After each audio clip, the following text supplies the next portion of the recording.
De um lado, a escola cobra, das famílias que as crianças venham com uma certa educação para a escola.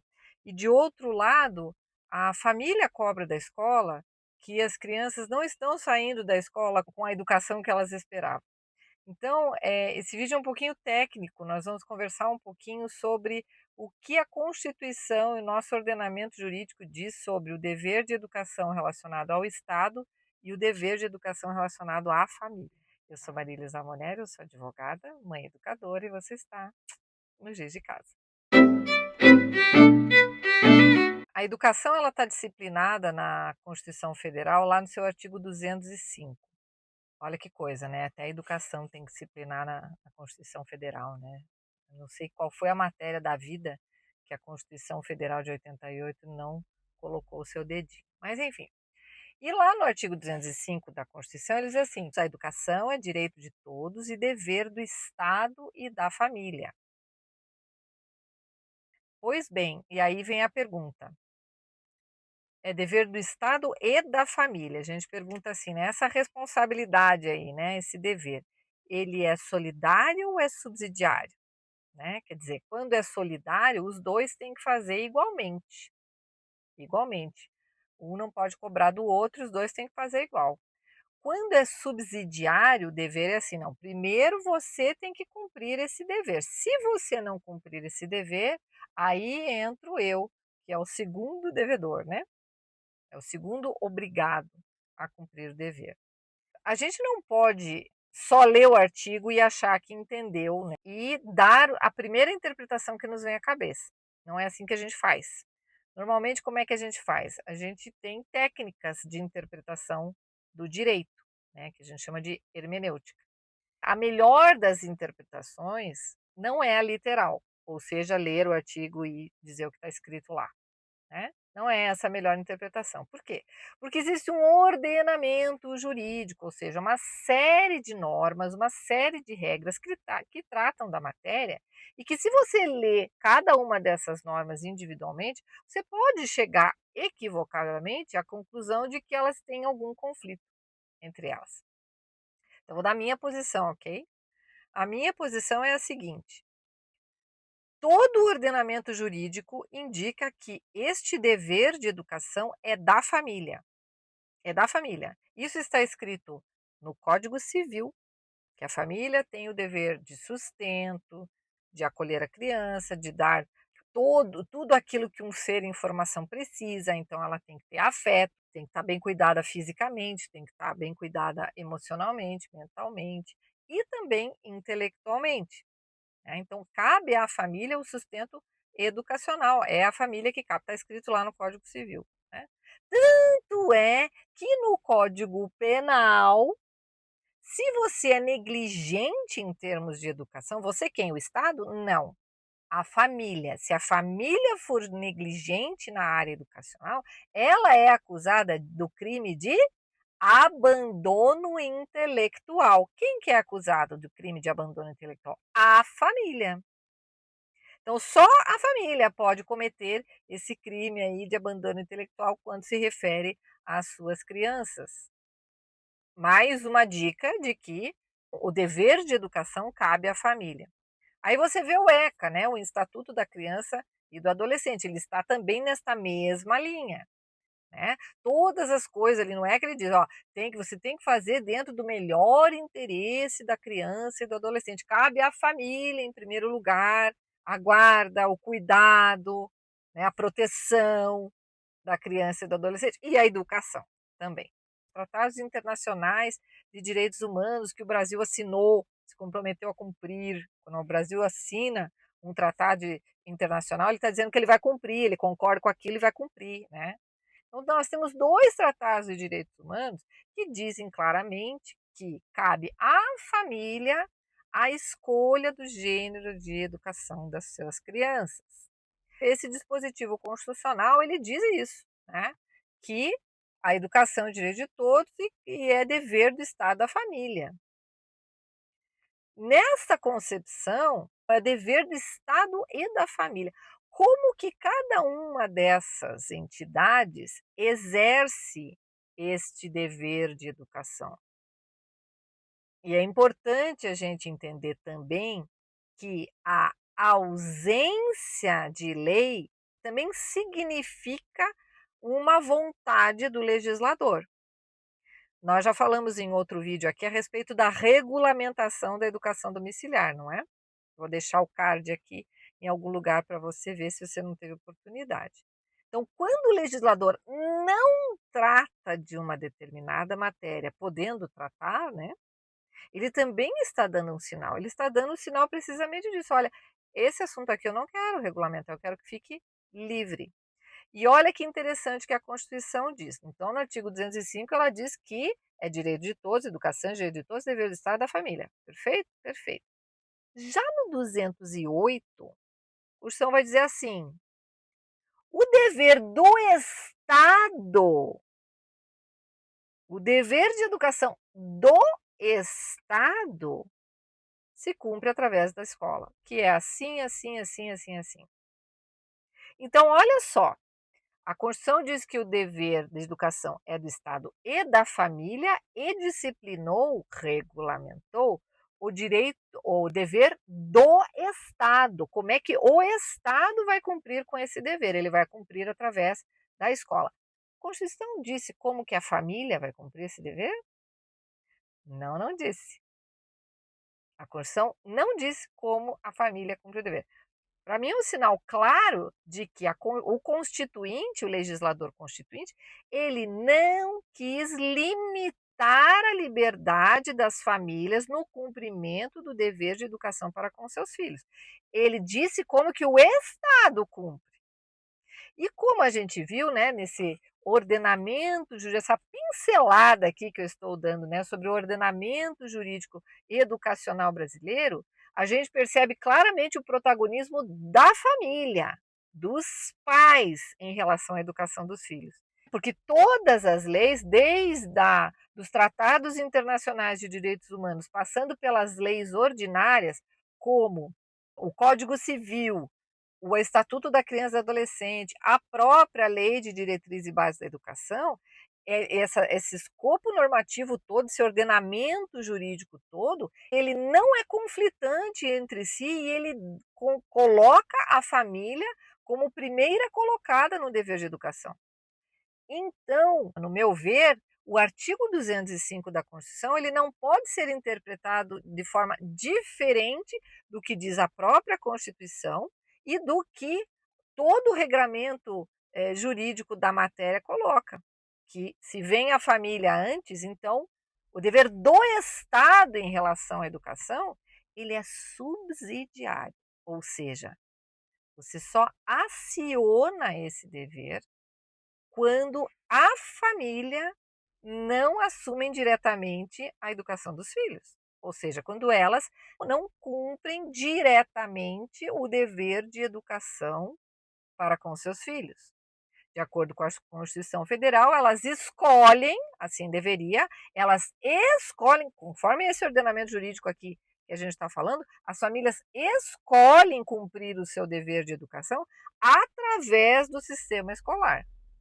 O que é bem diferente de dizer que cabe ao Estado educar os filhos de todo mundo. Certo? Então, veja, essa estrutura normativa a gente precisa compreender bem para não cometer um erro básico, que é de fazer uma interpretação literal. E mais, ainda que a gente ignorasse todo o ordenamento jurídico infraconstitucional a partir dos tratados internacionais de direitos humanos. É que a gente ignorasse tudo isso. Quando a Constituição Federal garante liberdade, lá no seu artigo 5º, garante liberdade de crença, liberdade acadêmica, não é? Garante a proteção da criança e do adolescente, garante a proteção da família, da mãe. Então, veja que a Constituição, no seu artigo 5º, que é cláusula pétrea, ou seja, não pode alterar nem por emenda constitucional, ela garante tudo isso. Né? Então, você veja que, olha a Constituição inteira, a estrutura inteira da Constituição, dessa Constituição que está aí. Né? Olha a estrutura inteira dela. Então, quando ela escreve lá no artigo 205, ó, já foi um monte de coisa que aconteceu na Constituição até chegar lá, né, da educação. Quando ela escreve lá no artigo 205 que a educação é direito de todos e dever do Estado e da família, ela não está dizendo que este dever é do Estado, e ela também não está dizendo que é direito do Estado educar todas as crianças. Não, ela está dizendo que é um dever do Estado e um dever subsidiário, porque os responsáveis pelas crianças, os responsáveis legais pelas crianças e que têm todas as responsabilidades do universo em relação a essas crianças, é da família. Volto a dizer, o Estado nunca pode ser acusado, deveria, mas não pode ser acusado do cometimento do crime de abandono intelectual. Quem pode ser acusado desse crime? A família. Então, se eu estou sujeito ao cometimento do crime de abandono intelectual por não providenciar educação, então este dever primeiro é meu, família. E depois é que entra o Estado. E é por isso, precisamente, que a Constituição, no seu artigo 208, regulamentou ou disciplinou apenas como que o Estado vai cumprir com esse dever quando a família falhar. Ele vai cumprir o dever através da escola, né? A Constituição não disse como a família cumpre o dever. Não há na Constituição a obrigação das famílias em matricularem os seus filhos nas escolas. Não há, não há, né? Onde que existe isso? Já falamos em um outro vídeo aqui, né? Se você não assistiu, te convido a assistir. E comente aqui, escreva aqui nos comentários se você já tinha percebido isso. Especialmente se você for advogado ou se tiver algum contato maior com o direito, comente aqui se você já tinha se dado conta disso, né? Quer dizer, a Constituição disciplinou como que o Estado vai cumprir esse dever, mas não disciplinou como que a família vai cumprir. Embora toda a Constituição e todo o ordenamento infraconstitucional responsabilize a família, caso ela não cumpra qualquer dever, entre eles o dever de educação. Cabe primeiro de tudo à família. A responsabilidade com a educação do Estado, ela é subsidiária, ela chega depois que a família não cumpriu. Certo? Então, assim, para quem acha, para quem diz, olha, essas famílias aí acham que são donas dos filhos porque querem educar de acordo com a sua cabeça, bom, o Estado é que não é dono dessas crianças. Ao Estado não cabe educar as nossas crianças do jeito que quer. Primeiro tem que vir a família que tem que responde, inclusive criminalmente, caso não eduque, não é? Então, cabe à família a escolha do tipo de educação. É assim, inclusive, que se garante a pluralidade de concepções pedagógicas, que está garantido lá na Constituição, que está previsto na Constituição Federal, no capítulo sobre educação. Né? Como é que você vai garantir a pluralidade de concepções pedagógicas se você só tem uma alternativa, que é a educação escolar? Né? A Constituição não limitou essa única alternativa. Ela só diz que o Estado, se vier a ser chamado, ele cumpre esse dever por meio da escola. Tá certo? Essa aqui é uma análise técnica que a gente está fazendo e provavelmente não é a única, mas me parece que ela tem um fio condutor bastante coerente com aquilo que a gente vê tanto da Constituição Federal quanto do ordenamento jurídico como um todo brasileiro que trata desse tema da educação, né? E eu não vejo nenhum curso de pós-graduação em direito educacional, a gente não vê esse tipo de olhar, né? A gente tem que olhar mais profundamente para o direito que a gente está lidando aqui, né? A gente não pode ser simplista e, não, porque tem lá o artigo 6º da LDB, que é uma lei feita para a educação escolar, portanto, olha só, portanto, ela só está regulamentando o artigo 208 da Constituição, que diz o quê? Como que o Estado vai cumprir essa obrigação. O Estado cumpre na forma de escola. O Estado cumpre o seu dever com a educação na forma da escola. E por isso que ele fez uma lei que diz como que é funcionamento da escola, né? Ou seja, aquela família que, para se desincumbir do seu dever de educação, que está lá no artigo 205, ela resolve utilizar-se do serviço estatal de escola, educação escolar. Se ela resolve isso, aí então ela é obrigada a matricular o seu filho na escola. E é isto que o artigo 6º da LDB diz. Ele diz isso: olha, se você está optando pela educação escolar, você é obrigado a matricular seu filho na escola. Ou seja, você não pode fazer uma educação escolar sem matricular o seu filho na escola. É só isto que essa lei diz. Ela não diz que a família cumpre com o seu dever de educação somente matriculando seu filho na escola. Não é isso que está dizendo. Percebe como as coisas estão torcidas aqui? Né?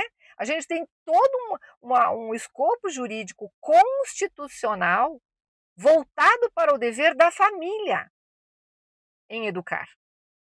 E lá longe, lá no artigo 205, ele diz: olha, o Estado vai cumprir desse jeito. Ou seja, se a família falhar, entra o Estado para educar essa criança que ficou abandonada intelectualmente. Percebe que uma coisa está ligada à outra? Ou seja, aquelas famílias que abandonam intelectualmente os seus filhos, o Estado tem que tomar conta. Como que ele toma conta? A Constituição.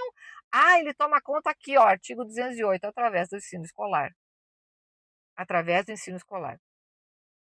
Ah, as famílias também podem utilizar-se do serviço estatal para se desincumbir do dever de educação dos seus filhos? Pode, pode, mas se quiser utilizar dos serviços estatais, então você é obrigado a matricular o seu filho na escola. E é isso que diz o artigo 6º da LDB. Certo? Então você veja como inverteu tudo, né? O pessoal está olhando. O pessoal, que eu digo, é grave isso, né? Porque fazendo uma interpretação literal de um artigo da LDB solto e dizendo que todo mundo tem que matricular. É um absurdo, absurdo isso, gente. É absurdo a gente imaginar que pessoas que entendem de direito, né? Porque a gente está falando aqui de Ministério Público, de Poder Judiciário, eles estão fazendo esse tipo de interpretação chão, rasa, simplista, atécnica. A técnica. Então, você não pode obrigar as famílias a matricularem os seus filhos com base no artigo 6º da LDB. Essa lei serve para a educação escolar. E, em primeiro lugar, tem que vir a escolha da família. É o que diz todo o nosso ordenamento jurídico, desde a Constituição, passando pelos tratados de direitos humanos, tratados internacionais de direitos humanos, que o Brasil assinou. Isso significa: vou cumprir, ó, pessoal, comunidade internacional, eu assinei aqui esse tratado de direito humano aqui, significa que eu vou cumprir, me comprometo a cumprir isso. Está escrito literalmente: cabe à família a escolha do gênero de educação. A ONU, recentemente, no relatório 2025, tá, reconheceu o homeschool, né, ou seja, a modalidade de educação domiciliar, como uma modalidade absolutamente válida, inclusive para a segurança educacional, para a segurança psicológica, emocional e educacional das crianças. Né? Então, esse tipo de interpretação é autoritária, não é técnica. Interpretar o dever, o cumprimento do dever de educação da família como obrigação de matricular em escola, que é uma forma que o Estado tem de cumprir o seu dever de educação quando a família falha, não é cumprir a Constituição, não é cumprir o nosso. É contrário ao direito. É contrário ao direito. É não compreender, é das duas uma. Ou não tem a menor noção básica de direito, quer dizer, aula número 1 de hermenêutica, não tem a noção básica da pirâmide de Kelsen, o que vem primeiro, o que vem depois, né? Qual é a hierarquia das normas, não tem isso. Ou é má fé. É aquela veia autoritária, porque eu tenho a caneta e eu sei o que é melhor para o seu filho, e eu tenho essa caneta. Então eu mando em você. Né? Lamentavelmente, é isso que a gente tem visto aí com essa última notícia da Regiane, né, que foi confirmada a decisão aí pelo Tribunal de Justiça de Santa Catarina, que é lamentável, né. Claro, a gente não sabe exatamente como foi todo o processo desde o início, às vezes prejudica muito, mas mesmo assim, né, caberia ao judiciário corrigir, né, independentemente de erros eventuais que teriam sido feitos, em fases anteriores desse processo, caberia ao judiciário, especialmente um órgão colegiado, né, que em tese você tem ali mais de um julgador, mais sábio, que deveria ser mais sábio, né, caberia corrigir essa ilegalidade, eu diria, né, que é, infelizmente, é essa insegurança jurídica que a gente vive, né. Não basta com todo o ordenamento jurídico gritando que cabe à família a escolha da educação dos filhos, né, mesmo assim, a gente tem aí decisões autoritárias, atécnicas e contrárias precisamente ao direito, né, lamentavelmente, né. Espero que tenha ajudado um pouquinho, deixa aqui nos comentários, especialmente se você for da área do direito, deixa aqui nos comentários as suas impressões técnicas e jurídicas a respeito, dessa interpretação do nosso ordenamento jurídico como um todo relativo ao direito educacional, que a gente pode, quem sabe, abrindo esse debate com mais clareza e com mais honestidade intelectual, a gente consegue avançar na garantia das liberdades e direitos individuais, né, fundamentais, as nossas liberdades fundamentais protegidas lá por cláusulas pétreas pela nossa Constituição, tá bom? Obrigada por assistir e te aguardo no próximo vídeo.